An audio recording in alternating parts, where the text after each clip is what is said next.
आप सभी को जय मसीह की। प्रभु आप सभी को बहुत आशीष दे। आज का वचन जरूर सुनने की कोशिश करना। मैं विश्वास करता हूँ प्रभु का आत्मा आज अपने वचन से हमें आर पार छेद देगा। थोड़ा सा समय हमें प्रभु को देने की कोशिश करनी है।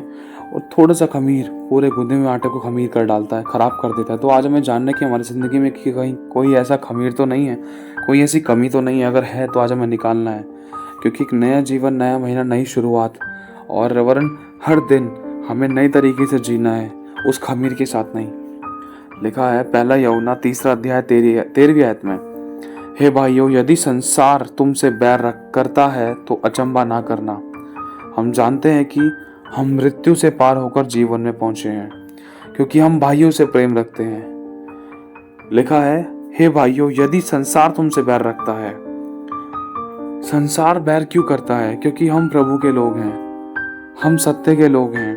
हम सत्य पर चलने के लिए अपने आप को दे चुके हैं। हम सत्य पर विश्वास करते हैं और कोई भी झूठ सत्य की ओर से नहीं है। और जब हम सत्य पर विश्वास करते हैं तो 4 लोग टांग भी खींचते हैं, 4 लोग बुराइयां भी करते हैं, कमियां भी निकालते हैं। और लिखा है, हे भाइयों, यदि संसार तुमसे बैर करता है। देखो, प्रभु का वचन कहता है, वचन सीखने के कारण थोड़ा सताव आता है। लोगों ने मुझे सताया तो तुम्हें भी सताएंगे। तो इन बातों को लेकर कभी भी घबराना मत, कभी भी डरना मत, हताश मत होना, निराश मत होना। क्योंकि लिखा है कि देख तू ढांढस बांध, क्योंकि मैंने संसार को जीत लिया है। क्यों? क्योंकि संसार में तो कलेश है। संसार में लड़ाई दंगा नहीं, गुस्सा नहीं और गाली गलौज नहीं, मार काट नहीं, वरन कलेश बोल रहा है प्रभु। कलेश में तो ये सब चीजें बहुत भरपूरी से होती थी। तो प्रभु कह रहा है, संसार में तो कलेश है, लेकिन तुम ढांढस बांधो, क्योंकि मैंने संसार को जीत लिया है। यदि तुम मेरे नाम के कारण सताए जाते हो और तुम चुप रहते हो, लात घूंसे खाते हो, तो तुम आनंदित और मगन होना। चुप रहना, क्योंकि जो चुप रहकर दुख को सहता है तो ये परमेश्वर को भाता है और महिमा का आत्मा तुम पर छाया करेगा और तुम्हें प्रभु के वचन को सिखलाएगा और आत्मा की अगुवाई देगा। क्योंकि देखो, लिखा है कि जब स्तिफनुस के ऊपर पथराव किया गया, बहुत प्रकार की समस्या उसकी जिंदगी में आई। पौलुस को देखो, कितनी बार मारने की कोशिश करी और जहाज टूटा, कितनी सारी विपत्तियां पौलुस के ऊपर पड़ी, लेकिन फिर भी कहीं ना कहीं महिमा का आत्मा पौलुस के ऊपर छाया करता था। और पवित्र आत्मा की जो सामर्थ है वो स्तिफनुस के ऊपर इतनी ऊंची हुई, और जो यीशु मसीह ने जो दुख सहा वो कोई थर्ड पर्सन नहीं सह सकता था। क्योंकि अगर यीशु मसीह की गहराई तक अगर हम जाते हैं ना, उस कोड़े की मार को लेकर, यीशु मसीह की हड्डियां तक दिखने लग गई थी, इतना खून बह चुका था और इतना मांस लटक रहा था और बहुत गंदी तरीके से प्रभु यीशु को मारा गया था। लेकिन अगर यीशु की जगह कोई और होता ना, तो वो कब का दम तोड़ देता। लेकिन पवित्र आत्मा, जो महिमा का आत्मा है, जो छाया करता है, वो महिमा का आत्मा, वो पवित्र आत्मा मनुष्य की सहनशीलता से ऊपर लेकर गया कि और भी बहुत कुछ सहन कर सके, और भी बहुत कुछ सहन कर सके। लेकिन उन चीजों का पूर्ण रूप से एहसास ना हो, लेकिन प्रभु की महिमा प्रकट हो और मनुष्य की जान भी ना जाए। आपने पढ़ा होगा इस बात को लेकर कि जब प्रभु यीशु मसीह को क्रूस पर लटकाया गया था तो यीशु मसीह के प्राण नहीं छूट रहे थे, वरन यीशु मसीह ने स्वयं अपनी आत्मा को पिता के हाथों में सौंपा था। ध्यान रखना इस बात को। प्रभु यीशु मसीह ने खुद कहा था कि प्रभु, मैं अपनी आत्मा तेरे हाथों में सौंपता हूँ। क्योंकि यीशु मसीह का वचन कहता है, प्रभु का वचन कहता है कि मुझे प्राण लेने का अधिकार है, प्राण देने का अधिकार है। यीशु की आत्मा उसके शरीर से निकल नहीं रही थी जब तक यीशु की आज्ञा नहीं हुई। जब तक यीशु ने नहीं चाहा तब तक उसके प्राण शरीर से नहीं निकले। तो मेरे भाई और बहनों, लिखा है कि हे भाइयों, यदि संसार तुमसे बैर करता है तो बिल्कुल भी आप निराश और हताश मत होना। क्योंकि देखो, लिखा है, लोगों ने मुझे सताया तो तुम्हें भी सताएंगे, लेकिन फिर भी तुम ढांढस बांधो, क्योंकि मैंने संसार को जीत लिया है और मैं तुम्हारा न्याय लड़ूंगा। क्योंकि वो लोग नहीं जानते हैं, उनको मेरे वचन का ज्ञान और उनके पास मेरी शिक्षा नहीं है। यदि है भी तो वो चल नहीं पाते, क्योंकि शैतान ने मनुष्य की बुद्धि को बंद करके रखा है। क्योंकि लिखा है कि संसार तो उस दुष्ट के वश में है, उस दुष्ट के वश में है, लेकिन हम लोग परमेश्वर से हैं। हम लोग परमेश्वर से हैं। सामने वाले को चाहे वचन का ज्ञान है या नहीं है, लेकिन हमें वो बातें मालूम है कि हमें समय समय क्या करना चाहिए। अगर सामने वाला वचन को जानकर भी या अनजान मन के, या उसको वचन के बारे में पता ही नहीं है, अगर गाली बकता है, लेकिन हमें तो पता है ना कि हमें वचन को जानकर गाली नहीं बकनी है। तो हम परमेश्वर से हैं, हमें अपनी जुबान पर नियंत्रण करना है। हमें चांटे के बदले चांटा, गाली के बदले गाली, दोष के बदले दोष, बुराई के बदले बुराई नहीं करनी है, चुगली के बदले चुगली नहीं करनी है, और किसी भी प्रकार से हमें बदला लेने की आशा नहीं रखनी है। ना ही कोई आस लगानी है, ना किसी पर भरोसा रखना है। चाहे भले ही कितना भी संसार बैर कर रहा है, तो इसका मतलब हम परमेश्वर की ओर निकट आ रहे हैं और प्रभु हमसे प्रेम कर रहा है। क्योंकि मेरे भाई और बहन, जिसका कोई नहीं है उसका परमेश्वर है। यीशु से संसार ने बैर किया, लेकिन पिता ने यीशु की गवाही दी। चेलों से संसार ने बैर किया, लेकिन चेलों की यीशु ने गवाही दी। मेरे भाई और बहनों, प्रभु के लोगों से संसार ने बैर किया, स्वर्गदूत और यीशु का लहू और पिता इस बात की गवाही देता है कि तुम मेरे प्रिय पुत्र हो, मेरे प्रिय पुत्री हो। तो प्रभु कह रहा है, इन बातों से अचंभा मत करना, हैरान मत होना, डरना मत। लिखा है, हम जानते हैं कि मृत्यु से पार होकर जीवन में पहुंचते हैं, क्योंकि हम, हे भाइयों, लिखा है, क्योंकि हम भाइयों से प्रेम रखते हैं। जो प्रेम नहीं रखता वह मृत्यु की दशा में रहता है। मतलब प्रभु का वचन कहता है कि हम, मतलब जो संसार से बैर करता है तो वो परमेश्वर से प्रेम करता है, क्योंकि संसार से प्रेम करना परमेश्वर से बैर करना है। और संसार के अनुसार चलना मतलब वरन अपने शरीर के अभिलाषाओं के अनुसार चलने वाली बात है। और जो अपने शरीर के अनुसार चलता है वो परमेश्वर को अपना बैरी बनाता है, और जो अपने शरीर के लिए बोता है वो विनाश की कटनी को काटता है। इसीलिए जो प्रभु के अनुसार चलता है उससे संसार बैर करता है। कई बार शरीर भी विरोध में हो जाता है। शरीर कहता है सो ले, आत्मा कहती नहीं, प्रार्थना कर, वचन सुना, वचन पढ़, आराधना कर।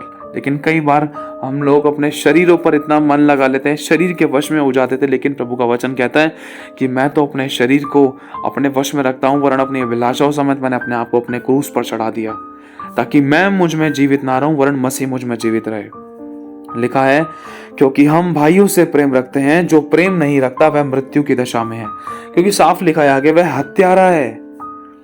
जो प्रेम नहीं रखता वह मृत्यु की दशा में है। जो कोई अपने भाई से बैर रखता है वह हत्यारा है। देखो, प्रभु ने साफ कह दिया, अगर तुम्हें सताया भी जा रहा है, लेकिन अगर तुम खुद भी दूसरों को सता रहे हो, अगर तुम भाइयों से, लोगों से, अपने लोगों से, मनुष्यों से प्रेम नहीं रख रहे हो, तो तुम हत्यारे हो। तो हम हत्यारे हैं। और लिखा, किसी हत्यारे में अनंत जीवन नहीं रहता। हमने प्रेम इसी से जाना है कि परमेश्वर यीशु मसीह ने भी हमसे प्रेम किया और हमारे लिए अपने प्राण दे दिए। और हमें भी भाइयों के लिए प्राण देना चाहिए। मतलब प्राण देने तक विश्वास योग्य रहना है। हमें ये समझने की जरूरत है हम सभी को। कोई परफेक्ट नहीं है, गलती हो जाती है, हमसे भी गलतियां हुई हैं। लेकिन प्रभु कहीं ना कहीं हमें सिखाना चाहता है कि जो हमारे शत्रु हैं, जो हमारा बुरा चाहते हैं, जिन्होंने हमारे लिए बुरी इच्छा, धारणा बना रखी है, तो उनके प्रति हमेशा हमें प्रेम, विश्वास और अपनी विश्वास योग्यता को दिखाना है कि हाँ, तू मेरे साथ कितना भी गलत करे, लेकिन मैं तेरे लिए हमेशा अच्छा ही करूँगा, क्योंकि उस अच्छे का प्रतिफल मुझे परमेश्वर देगा, कोई मनुष्य नहीं। मैं किसी मनुष्य के लिए नहीं कर रहा, मैं प्रभु के लिए कर रहा हूँ, क्योंकि प्रभु ने हम सभी के लिए किया है, क्योंकि प्रभु ने ये करके हमें दिखाया है। हम गलत थे, गलत हैं भी, लेकिन फिर भी उसने अपनी जान दी और इस बात को प्रकट किया कि प्रेम बलिदान को दर्शाता है। और सच्चा प्रेम यही है कि परमेश्वर यीशु मसीह ने अपनी जान मेरे लिए दी और आपके लिए दी। हमारे ऐसे अच्छे काम नहीं थे, लेकिन फिर भी प्रभु यीशु ने हमारे लिए अपनी जान दी। मेरे भाई और बहनों, तो प्रभु आज यहाँ पर प्रकट करना चाहता है, हमने प्रेम इसी से जाना कि उसने हमारे लिए अपने प्राण दे दिए, और हमें भी भाइयों के लिए प्राण देना चाहिए। पर जिस किसी के पास संसार की संपत्ति हो और वह अपने भाई को कंगाल देखकर उस पर तरस खाना ना चाहे, तो उसमें परमेश्वर का प्रेम कैसे बना रह सकता है। यदि मैं कहता हूं कि मैं मेरे भाई से बहुत प्यार करता हूं, लेकिन मेरा भाई भूखा मर रहा था, तो ये प्यार नहीं है। ये मैं शो ऑफ कर रहा हूँ। वचन को जानने के बाद भी सिर्फ मैं उसके लिए प्रार्थना कर रहा हूँ, या मैं सिर्फ मुंह से बता रहा हूँ कि हाँ भाई, मैं तुझसे प्रेम करता हूँ, भाई मैं तुझसे प्रेम करता हूँ, उसको गले लगा रहा हूँ, ये कर रहा हूँ, वो कर रहा हूँ, लेकिन कर्म में प्रकट नहीं कर रहा हूँ। उसको भाई खाने की जरूरत है, भूखा है, वो आंसू बहाता है, रोता है, बिलखता है, अपने बिछौनों को आंसू से भिगोता है, वो अकेला सा पड़ गया है। उसके किस अकेलेपन में, किस कंगालपन में, किस घटी के टाइम पर मैंने अपने आप को उसके लिए अवेलेबल किया। अगर अपने आप को मैंने उसके लिए अवेलेबल किया होता, मतलब जब उसको जरूरत पड़ी खाने की, पीने की, एडवाइस की, या फिर किसी संगति की, या कुछ बात करने की, कुछ शेयर करने की, उसका दुख सुख का हाल पूछने की, तो क्या मैंने उसे प्रेम करने की खातिर ये सब कुछ किया, या फिर मैंने सिर्फ शब्दों से प्रेम किया। हाँ भाई, मैं प्यार करता हूँ, बस दुख में तो क्या करूँ, और परेशानी में तो क्या करूं, घटी में तो क्या करूं, वो करना है ऐसी करने दो, प्यार करता हूं, हाँ ठीक है, बस प्यार अपनी जगह, उसका काम अपनी जगह। ये प्यार नहीं है। मेरे भाई और बहनों, जो इंसान दूसरों के दुखों में दुखी होना जानता है, जो दूसरों के खुशियों में आनंदित होना जानता है, उसे प्यार कहते हैं। जो दूसरों के दुखों को अपना दुख समझता है, उसे प्रेम कहते हैं। पौलुस ने कहा था कि किसके ठोकर खाने से मेरा जी नहीं दुखता, किसके भटकने से मेरा, मतलब आंसू। कहने का मतलब यह है कि पौलुस को इस बात का बहुत दुख था कि अगर कलीसिया में कुछ गड़बड़ी हो रही तो पौलुस की छाती पर छुरियां चलती थी। अगर कोई इन अनजाने में भी अगर विश्वासी या अविश्वासी ठोकर खा रहा है या कोई दुख में है तो उस बात से पौलुस का जी दुखता था। क्यों? क्योंकि पौलुस दूसरों के दुखों में दुखी होना जानता था। पौलुस दूसरों की जिंदगी के बारे में अपने से ज्यादा सोचता था कि भाई ऐसा हो गया तो, वैसा हो गया तो, उसके साथ ऐसा हो गया तो, उसने कुछ गलत कर लिया तो। हालांकि वो गलत था लेकिन फिर भी है तो वो मनुष्य है, उसके अंदर प्रभु है, लेकिन वो वचन को नहीं जानता। मैं तो जानता हूं ना उसकी मुसीबत क्या है। उसकी गहराई को जानने की कोशिश करते थे पौलुस कि उसकी जिंदगी में जो बीत रहा है उस चीज को एक बार मैं खुद समझ कर देखता हूँ, महसूस करके देखता हूँ। जिन बातों से वो भाई वो बहन गुजर रही है, जिन तकलीफों से वो गुजर रही है, एक बार मैं उस चीज को महसूस करना चाहता हूँ, देखना चाहता हूँ वो इतना आंसुओं में क्यों है। इन बातों को लेकर ऐसा क्या चल रहा है उसके घर में, उसकी परिस्थितियों में, उसकी फैमिली में, उसके लोगों में, उसके साथ ऐसा क्या किया जा रहा है कि वो इतना सताव या इतना आंसुओं में है। एक बोझ होता है ना, पौलुस के अंदर वो बोझ था और उसी बोझ के द्वारा पौलुस प्रार्थना करते थे, क्योंकि पौलुस ने उन बातों का अनुभव लिया है। पौलुस दूसरों के दुखों को समझता ही नहीं वरन महसूस भी करता था। मेरे भाई और बहनों, मैं आपके दुखों को, परेशानियों को समझ सकता हूँ लेकिन महसूस नहीं कर सकता। लेकिन पौलुस और यीशु ये महसूस करते थे क्योंकि इनका जी दुखता था कि कोई ठोकर खा रहा है, इनका जी दुखता था, इनकी आत्मा रोती थी। अगर कोई भटक रहा है या भिलक रहा है या खुदा से दूर हो रहा है या गिर रहा है या कोई त्यागा जा रहा है या किसी को मारा जा रहा है, किसी का कुछ गलत बर्ताव हो रहा है, तो उनकी आत्मा रोती थी, इनका दिल दुखता था। क्या खुदा आज नहीं रोता? सोचो, याद करो यीशु मसीह को जब मार्था और मरियम का भाई मर चुका था लाजर, तो यीशु रोया। क्यों रोया? कि हृदय में वो प्यार है भाई, वो दूसरों के दुखों में दुखी होना जानता है। अब मार्था और मरियम रो रहे हैं। जिस दुख को यीशु ने उनकी जिंदगी में देखा तो तुरंत यीशु की आंखों से आंसू निकल गए और यीशु से रहा नहीं गया। यीशु ने उस दुख को महसूस किया और यीशु ने कह दिया, तू चल मेरे को कब्र पर लेकर, रो मत, मत डर, मत डर, विश्वास करेगी तो प्रभु की महिमा को देखेगी, तू रो मत। अब यीशु की आंखों में आंसू थे लेकिन यीशु मार्था और मरियम को चुप करा रहा था। सोचो कितना दुखों में दुखी हो गया और यीशु मसीह से सहन नहीं हुआ। यीशु ने तुरंत कह दिया, मुझे कब्र पर ले चल। और जैसे ही कब्र पर लेकर गए, यीशु ने कहा, पत्थर को उठाओ, लाजर बाहर आ। तुरंत यीशु मसीह ने लाजर को जिंदा कर दिया। ये होती है प्यार की सामर्थ, जो वरदानों से कहीं ज्यादा बढ़कर सबसे उत्तम है। लिखा है, पर जिस किसी के पास संसार की संपत्ति हो और अपने भाइयों को कंगाल देखकर उस पर तरस खाना ना चाहे, तो उसमें परमेश्वर का प्रेम कैसे बना रह सकता है? भाई जरूरी नहीं है कि अपने घर की बात है, भाई बाहर भी है, पड़ोसी भी है, रिक्शे वाला भी है, जो बारहनाथ और विधवा है, या जो अकेले पे है, घटी में है, कोई कवड़ा बीनता, वो भी हमारा भाई है। अपनी तरफ से हमें बेस्ट करने की कोशिश करनी है, क्योंकि हमारी भी जिंदगी कोई कबाड़ी या कोई बीमार या लाचार या परेशान व्यक्ति से कम नहीं थी। यीशु मसीह ने हमें मिट्टी से उठाया है, कंकड़ पत्थर जो रौंदे जाते थे वहां से प्रभु ने हमें उठाया है और सुनार की दुकान में बैठाया है, जिनकी कीमत आज प्रभु ही जानता है। लिखा है कि हे बालकों, हम वचन और जीव ही से नहीं वरन काम और सत्य के द्वारा भी प्रेम करें। इसी से हम जानेंगे कि हम सत्य के हैं, मतलब यीशु के हैं, और जिस बात में हमारा मन हमें दोष देगा उसके विषय में हम उसके सामने अपने आप अपने मन को ढांढस दे सकेंगे। मतलब प्रभु एक बात कहना चाहता है, हे बालकों, हम वचन और जीव ही से नहीं पर काम और सत्य के द्वारा भी प्रेम करें। प्रभु एक बात बताना चाहता है, आज बहुत बार हम अपनी जुबान से प्रेम करने की कोशिश करते हैं कि हाँ भाई मैं उससे प्यार करता हूँ, वचन के द्वारा बोलते हैं हाँ भाई देख मैं उससे प्यार करता हूँ, देख वचन में लिखा है ना प्यार करो, मैं प्यार करता हूँ, लेकिन काम और सत्य के द्वारा उस बात को हम प्रकट नहीं करते, क्योंकि विश्वास कर्म बिना मरा हुआ है।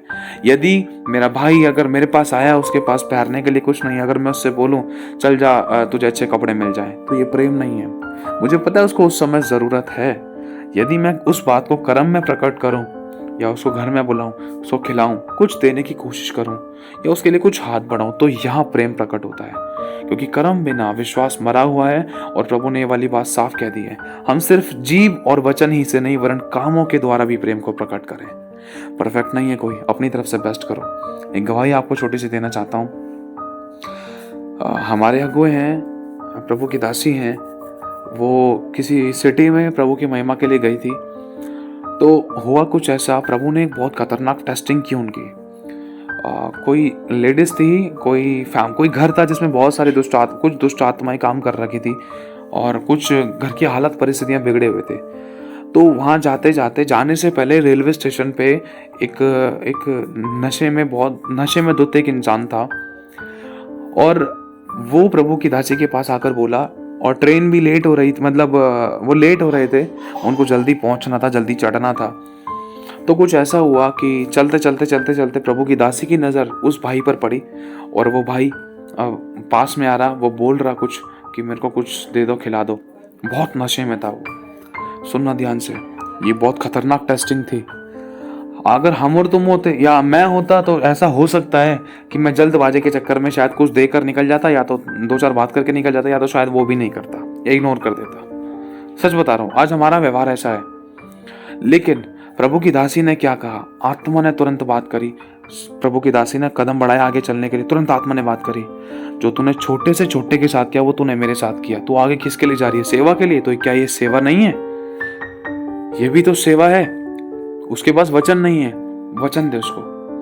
तुरंत प्रभु की आत्मा ने प्रभु की दासी से बात करी और तुरंत वो वापस लौटी दबे पांव और उस अंकल के पास, भाई के पास पहुंची और बहुत नशे में धुत था। उसने अपनी शर्ट के पास से नीचे की तरफ, पैंट की तरफ से उसने पॉकेट से कोई गिलास निकाला, तो उसने कहा मुझे इसमें दे दो। तो उन प्रभु की दासी ने पूछा क्या देना है? चाय पीनी है, पानी चाहिए? मना कर दे वो, और बहुत नशे में था वो भाई। और उन्होंने बोला मतलब दूध पीना है क्या, मतलब कोई काफ़ी चीज़ पूछी। तो उन्होंने बोला चाय पीनी है। तो चाय की दुकान पर उनको लेकर गए। ले जाने के बाद वहाँ पर चाय वाला कुछ गलत बोला। कई बार टेस्टिंग होती है बड़ी खतरनाक। चाय वाले भी बोलने लगे, फिर मेरे बहन जी इनको छोड़ दो, ये तो नशे में है, नशेड़ी है, ऐसा है वैसा है, इसके चक्कर में मत पड़ो, उसको छोड़ दो, ये तो यहीं रहता है, ऐसे वैसे। तो प्रभु की दासी ने कहा तुझे पैसों से मतलब है, मैं तुझे पैसे दूंगी तो उसको चाय दे, बस जितना बोला है उतना करना चाहिए। तो फिर क्या कहते हैं, वहाँ के लोगों ने कुछ नहीं बोला। उन्होंने उनको पैसे दे दिए, उन्होंने उनको चाय दे दी। उस गरीब इंसान, उस मतलब जो भिखारी था, जो नशे में था, उसको चाय मिल गई। चाय मिलने के बाद कुछ ऐसा हुआ कि उसने कहा मेरे को खिलाओ। क्या खिलाओ? ब्रेड खिलाओ। तो उसको ब्रेड तोड़कर जैसे खिला रही थी ना, उनकी आंखों में आंसू आ गए और उन्होंने प्रभु यीशु मसीह को उनके अंदर देखा और ऐसा महसूस किया कि प्रभु यीशु मसीह उनको देखकर हंस रहे हैं। और तुरंत प्रभु ने वो वचन उनको याद दिलाया कि देख, जो तूने छोटे से छोटे के साथ किया वो तूने मेरे साथ किया, आगे तेरी सेवा सफल होगी। जैसे उन्होंने उस भिखारी इंसान को खिलाया, उसको अलविदा किया, जब वो अपने सेवा के लिए चल पड़ी, जब वहाँ पर जहाँ पर जिस घर में उनको पहुँचना था सेवा के लिए, उस घर में वो पहुंची, वहाँ पर धमाकेदार काम हुए, छुटकारे हुए, आश्चर्य कर्म हुए। क्यों? क्योंकि प्रभु ने देखा कि इंसान बड़े बड़े काम सब कर लेते हैं, छोटे छोटे कामों में इंसान चूक जाता है। क्या ये तू मेरी सेवा करेगी? क्या देखता हूं मैं? क्योंकि लिखा है ना, जब मैं भूखा था, प्यासा था, नंगा था, बंदी गृह में था, क्या तूने मेरी सुध ली? क्या तू मेरे पास मिलने के लिए आई? क्या तूने मुझे वचन दिया? क्या तूने मेरे को खाना दिया? क्या तूने मेरी मदद करी? क्या तुमने मुझे अनंत का मार्ग बताया? तो मेरे भाई और बहनों, प्रभु की दासी ने वो काम किया और प्रभु उस बात को देखकर बहुत खुश हुआ। और प्रभु ने इस बात का प्रभु की दासी को क्लियर किया कि प्रभु यीशु मसीह उसके सीने की तरफ से उसको देख रहे हैं। उन्होंने लिटरली इसको पूरी तरीके से फील किया और महसूस किया कि प्रभु यीशु मसीह उनको देख रहे हैं, स्माइल पास कर रहे हैं। प्रभु की छवि को प्रभु की दासी ने उस भाई के जिंदगी में देखा। किसी की हालातों को देखकर हमें जज नहीं करना चाहिए। सच में ये बात सच है, प्रभु की दासी ने ये वाली बात कही, हालातों को देखकर जज मत करना। प्रभु किसी भी समय किसी को भी कैसे भी परख सकता है। तो ये प्रेम वाली बात है, उनके अंदर प्रभु का प्रेम है। मैंने हमेशा से नोटिस किया है, उनके अंदर प्रभु का प्रेम बहुत कूट कूट के भरा है हमारे अगुओं के अंदर। तो प्रभु उनके द्वारा बहुत कुछ सिखाता है। तो बस यही चीज़ है कि हमें अपने भाइयों से प्रेम करना है, क्योंकि कल किसने देखा कि जब पल का नहीं पता, है ना। तो प्रेम कामों के द्वारा भी प्रकट करना है। तो उन्होंने कामों के द्वारा प्रेम को प्रकट किया। जब वो अपनी सेवा के लिए आगे पहुंची तो सब कुछ प्रभु ने सक्सेसफुल कर दिया, सब कुछ बेस्ट तरीके से किया। क्योंकि खुदा ने इस बात को नोटिस करा ना कि अरे मेरी बेटी को जब मैंने एक बार वो टेस्ट दिया, उस टेस्ट में पास हो गई, जब इसने उस गरीब को सुना दिया, तो मैं इसका आगे का काम क्यों ना करूं। वहां जाके प्रभु ने बड़े आश्चर्य कर्म प्रकट किए। तो इन बातों से प्रभु हमें शिक्षा देता है कि अपने भाइयों से हमें प्रेम करना है, और प्रेम बलिदान को दर्शाता है। प्रेम हमेशा बोने और देने और अपनी तरफ से बेस्ट करने का नाम है। कभी किसी से इच्छा नहीं रखनी है कि कोई मेरे लिए अच्छा करेगा, उसे प्रेम नहीं कहते, वरन हमेशा अपनी तरफ से देते जाओ।